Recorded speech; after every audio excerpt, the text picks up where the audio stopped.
Welcome to DPSN, I'm Dylan Oliver, and now that I've predicted every NFC team's record, I'm beginning my predictions of every AFC team for the upcoming NFL season. I'm going to start off with the AFC West. Let's begin with the division winners from last year, the year before, and the year before that, and the one before that, and also the one before that. The Chiefs have owned this division since 2015 now, and I don't see that changing. The Chiefs were in the Super Bowl last year and have dominated the regular season the past 2 years. The Chiefs have a very difficult schedule this year, but it won't matter. I think it'll just show everyone how much better the Chiefs are than any other team in the league. They'll start the year off 3-0 with wins over Cleveland, Baltimore, and the Chargers, because Mahomes just doesn't lose in the month of September, and that will continue this season. After September, their winning ways will continue, as they will win the next 3 games as well, getting to 6-0 before losing to the Tennessee Titans. After their first loss, they will bounce back the next week against the Giants, before a great matchup versus the Green Bay Packers. Hopefully, Aaron Rodgers will be there playing for Green Bay, but who knows really if he will be. With or without Rodgers, I have the Chiefs winning this game and then winning their next 4 games as well. Through the first 14 weeks, the Chiefs will be 12-1, and in week 15 will be a great divisional matchup against the LA Chargers, and I truly believe the Chargers will take this one.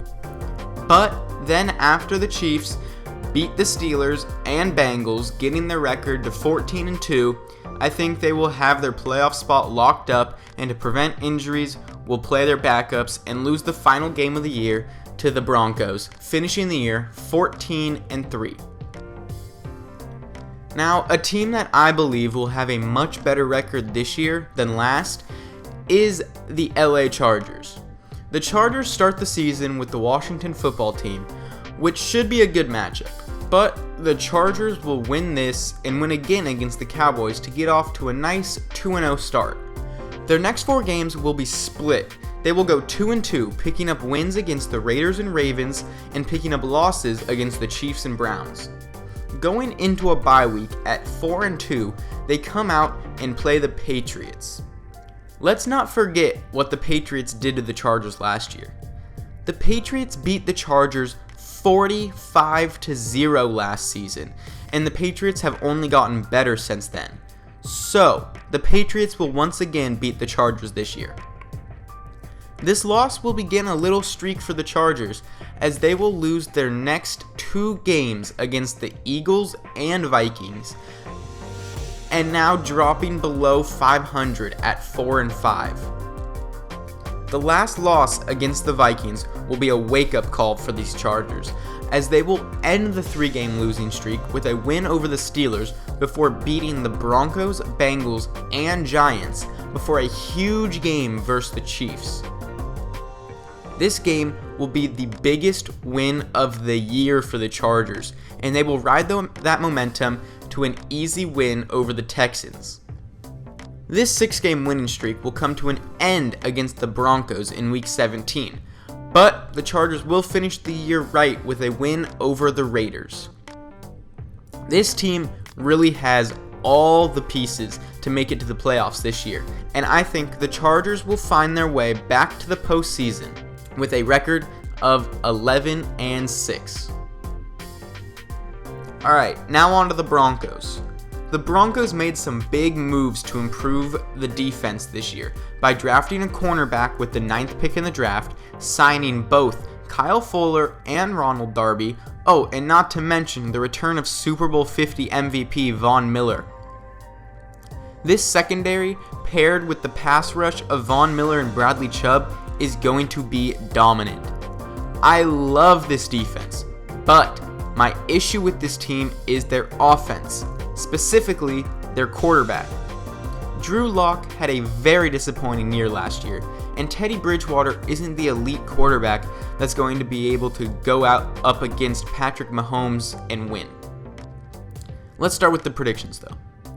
Week 1, they get the Giants in New York. and I have the Giants winning this. After this game, the Broncos get the Jaguars and Jets back to back. With these two teams having rookie quarterbacks, this defense is going to make it very difficult for them to do anything, and the defense will win the Broncos these games.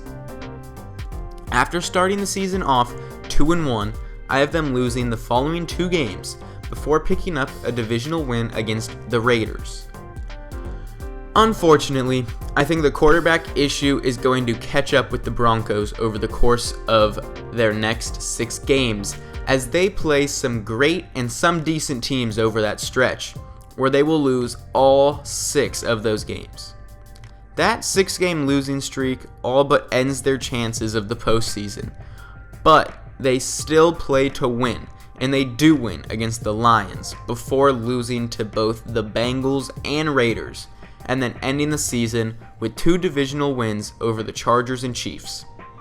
I think that this team has all the talent in the world, and if Drew Lock is able to progress and do better than his 16 touchdowns to 15 interceptions with under 300 passing yards from last year, then this team could be closer to 10 wins rather than 6. If Lock or Bridgewater could get numbers closer to 27 total touchdowns to only 10 or 11 turnovers and closer to 4,000 passing yards, then I believe this team could make the playoffs. But we'll see. Now, final team we got is the Las Vegas Raiders. And I'm going to tell you right now, I did not love their offseason. They got rid of basically their entire offensive line and also didn't have the greatest draft. I feel like they have a good core with Derek Carr, Josh Jacobs, and Darren Waller, but they just never seem to be able to do enough to be in the playoffs. And I have more of the same going on for the Raiders this year. They will lose to the Ravens week 1 before getting back-to-back wins in very close games versus the Steelers and Dolphins. After those games, though, they will lose a lot. They will lose their next 4 games before going into their bye week. Coming out of the bye week, they will win 2 of their next 3 games before another 4-game losing streak. They will finish their season winning 2 of the final 3 games with 1 upset victory over the Colts and finish the year 6-11. I don't know what the Raiders need to do, but they need some big changes to this team, in my opinion, if they're going to be playoff contenders.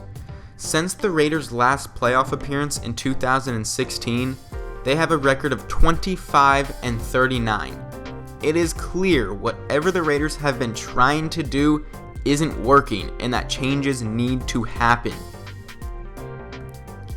Well, another division down, 3 more to go, and we've completed all 32 teams.